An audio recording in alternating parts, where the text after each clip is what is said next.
Southern stairs जिसे Jesus steps भी कहते हैं, और क्यों इतनी ख़ास है, क्या है यहाँ पर? क्योंकि यीशु मसीह ने यहाँ पर बैठ के अपने चेलों को बहुत सी टीचिंग दी थी। उस समय यहाँ पर डबल गेट हुआ करता था जिससे परमेश्वर के भवन से बाहर निकला जाता था, और ये बहुत ही प्राचीन स्टेयर्स हैं।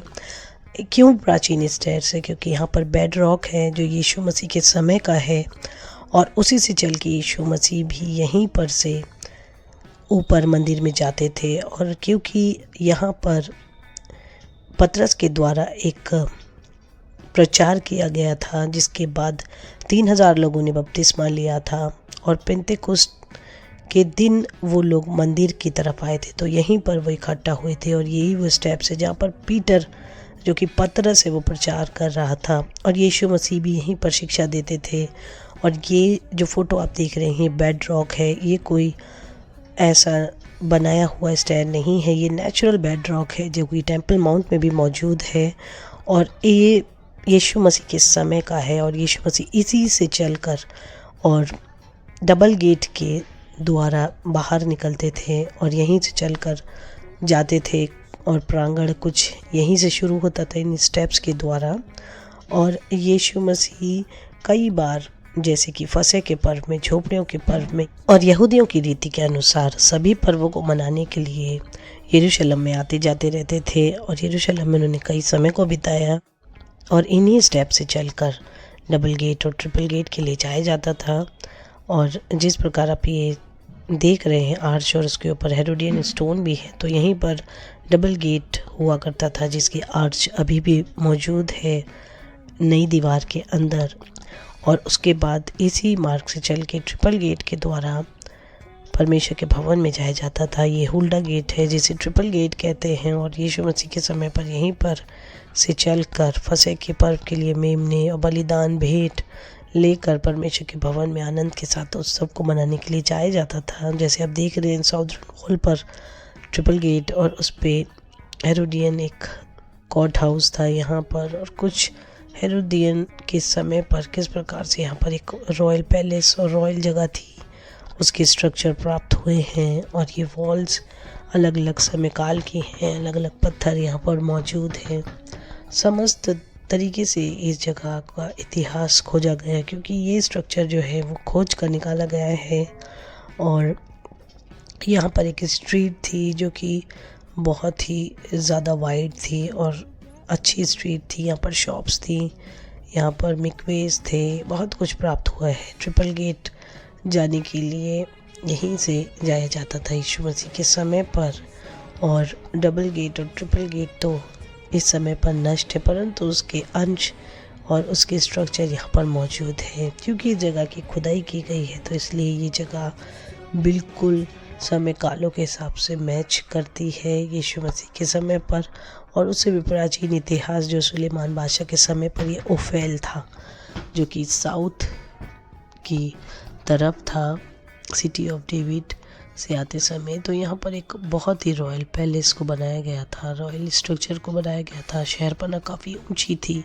City of David lower part में था और ऊंचाई पर परमेश्वर का भवन था, परंतु उससे पहले ओफेल की जगह को बनाया गया था। तो इस प्रकार के समस्त स्ट्रक्चर यहाँ पर मौजूद हैं जो कि आज भी देखे जाते हैं, और बहुत महत्वपूर्ण यहाँ पर हुल्डा गेट था। मैं फ़ोटो लगा दूंगी किस प्रकार यहाँ पर चीज़ें प्राप्त हुई हैं, आप देख सकते हैं। ट्रिपल गेट कितना खूबसूरत यहाँ पर सजाया गया था। और क्योंकि हेरोदेस के मंदिर को बनाने में 46 वर्ष लगे, काफ़ी खूबसूरत पत्थरों से कारीगरी की गई थी, बहुत सुंदर सजाया गया था। और हेरोदेस ने यहूदियों के लिए ये ख़ास जगह को बनाया था। तो यहाँ पर बहुत सी रॉयल्टी और खूबसूरती थी जो कि देखी जाती थी लोगों के द्वारा। लोग आते थे, तारीफ़ करते थे। परंतु यीशु मसीह अपने चेलों के साथ यहाँ पर काफ़ी समय बिताते थे, उन्हें शिक्षा देते थे। कुछ इस प्रकार से यहाँ से चढ़ के ऊपर जाया जाता था, और लोग पर्वों को मनाते थे। यहाँ पे पिलग्रिम्स रोड यहाँ पर था, बहुत ही ज़्यादा भीड़ भाड़ वाली जगह। और जब 70 AD में रोमनों ने दूसरे मंदिर को नष्ट किया, तो उसके जले हुए के निशान आज भी दीवार पे देखे जाते हैं। तो ये हिस्सा जो है वो अपने आप में एक ऐतिहासिक हिस्सा है।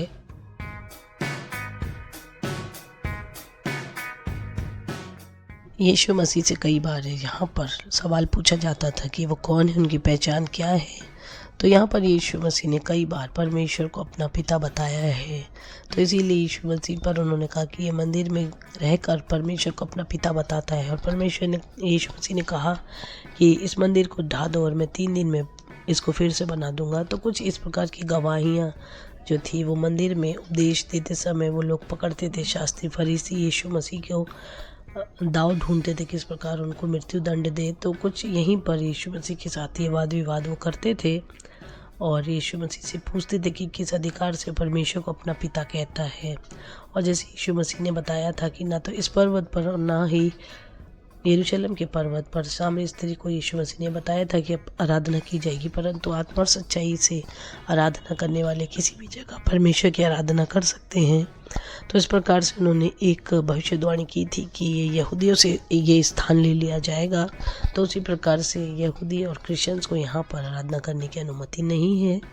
और वैसे ही समय काल रहते हुए हुआ है, क्योंकि यहूदी लोग इस जगह को अपना मानते थे, अपना दावेदारी यहाँ पर चाहते थे। परंतु यीशु मसीह ने जिस प्रकार से कहा था कि एक पत्थर पर पत्थर भी नहीं छूटेगा जो ढाया ना जाए, क्योंकि वो समय का मंदिर बहुत खूबसूरत था, उसके अंश यहाँ पर ही गिरे हुए हैं, मौजूद हैं, मिलते हैं। और यीशु मसीह ने ये भी कहा था सामरी स्त्री से कि ना तो इस पर्वत पर और ना यरूशलेम के पर्वत पर परमेश्वर की आराधना की जाएगी, क्योंकि यीशु मसीह खुद ही इस मंदिर में आते थे। तो एक भविष्यवाणी यीशु मसीह ने जो कही वो बिल्कुल सत्य थी। और क्यों ये जगह क्रिश्चियंस के लिए बहुत खास है वो मैं बता दूं, क्योंकि नई नियम की कलीसिया में जब वो 5000 लोग थे तो वो प्रतिदिन मंदिर में इकट्ठा होते थे, रोटी तोड़ते थे, संगति करते थे और कलीसिया फैल रही थी। तो यीशु मसीह के चेलों ने यहाँ पर बहुत से समय को बिताया। वो मंदिर में आते थे, उपदेश करते थे। कई बार उन्हें मंदिर से पकड़ा गया, कई बार उन्होंने यहाँ पर परमेश्वर के लिए मार खाई और जेल खाने में डाले गए, परंतु वो यहीं पर इकट्ठा होते थे और वो यीशु मसीह की भविष्यवाणी को पूरी तरीके से नहीं समझे थे और उस महाज्ञा को भी नहीं समझे थे कि वो पृथ्वी की छोर तक गवाह होंगे। परंतु वो यरूशलेम में रुके रहते थे, ठहरे रहते थे, यरूशलेम मंदिर को नहीं छोड़ते थे, यहीं पर इकट्ठा होते थे। और जब स्तिफनुस को पथरवा करके मार डाला गया तो स्तिफनुस की मृत्यु के बाद चेले तितर-बितर हुए और यरूशलेम को उन्हें छोड़कर भागना पड़ा, क्योंकि उनके लिए यहाँ पर सताव बहुत था। परंतु उससे पहले वो यहीं पर इकट्ठा होते थे और यही जगह है जहाँ पर पेंतेकुस्त के समय पे जब पतरस ने प्रचार किया, उसको हिया हुआ, तो उसने यीशु मसीह के नाम को खुल्लम खुल्ला इस मंदिर के सामने कहा। तो यीशु मसीह की मृत्यु के बाद क्रिश्चियन के लिए ये जगह महत्वपूर्ण थी। कुछ इस प्रकार से यहाँ पर कॉलम थे, हुल्डा गेट, जैसे मैंने बताया, देखा जाता है आज भी इस जगह को। तो ये अपने आप में क्रिश्चियंस के लिए, यहूदियों के लिए बहुत ही खास है। परंतु दोनों ही लोग यहाँ पर आराधना नहीं कर सकते टेम्पल माउंट एरिया में, जैसे कि यीशु मसीह ने बताया था। परंतु आत्मा सच्चाई से आराधना करने वाले कहीं भी यीशु मसीह को पुकारेंगे तो वो उनके सम्मुख हाजिर होंगे। और यदि लोग प्रेम से एक दूसरे की माने, एक दूसरे को सहें, तो आज भी परमेश्वर मनुष्य के बीच में राज्य करता है। तो हर समय काल की यहाँ पर चीज़ें प्राप्त हुई हैं, जैसे कि आप इस फोटो में देख रहे हैं। तो ये महत्वपूर्ण जगह है, जैसे मैंने बताया कि ना सिर्फ यहूदियों के लिए वरन क्रिश्चियंस के लिए भी, क्योंकि पहली कलीसिया के लोग यहाँ पर इकट्ठा होते थे। पहला चर्च यहाँ पर लगता था, उसका पास्टर पतरस था और वो अपनी जगह को छोड़कर यहाँ पर आया था। तो इस जगह की खुदाई की गई तो काफ़ी चीज़ें यीशु मसीह के समय काल की पाई गई हैं। डबल ट्रिपल गेट यहाँ पर थे और वो जो जली हुई हेरोडियन की आर्चेस थी वो यहाँ पर प्राप्त हुई हैं। तो एक अपनी महत्व को रखने वाली ये खास जगह है। और यीशु मसीह ने जैसे चेलों को महाज्ञा दी थी कि पृथ्वी की छोर तक तो मेरे गवाह होंगे, परंतु वो यरूशलेम में बने ठहरे रहे। उनको ये समझ में नहीं आ रहा था कि वो क्या करें। पर जब उसको पथरवा किया गया और उन पर सताव बढ़ गया, तब उन्होंने इस जगह को छोड़ा। और आज उन्हीं 12 चेलों ने इतनी बड़ी क्रांति ला दी कि जिन रोमन राज्य में यीशु मसीह को क्रूस दी गई, वो रोमन राज्य क्रिश्चियनिटी को मानने वाला हुआ। और जहाँ जहाँ यीशु मसीह का प्रचार किया गया चेलों के द्वारा, पौलुस के द्वारा, वहाँ पर बड़ी क्रांति आई है क्रिश्चियनिटी के लिए। तो ये जगह अपने आप में एक महत्वपूर्ण और इतिहास से भरी हुई जगह है। उम्मीद करती हूँ कि वीडियो आपको पसंद आई होगी। यदि वीडियो आपको पसंद आई है तो वीडियो को लाइक कीजिए, चैनल को सब्सक्राइब कीजिए और परमेश्वर के ज्ञान में और उसकी बुद्धि और सामर्थ्य में बलवंत बने।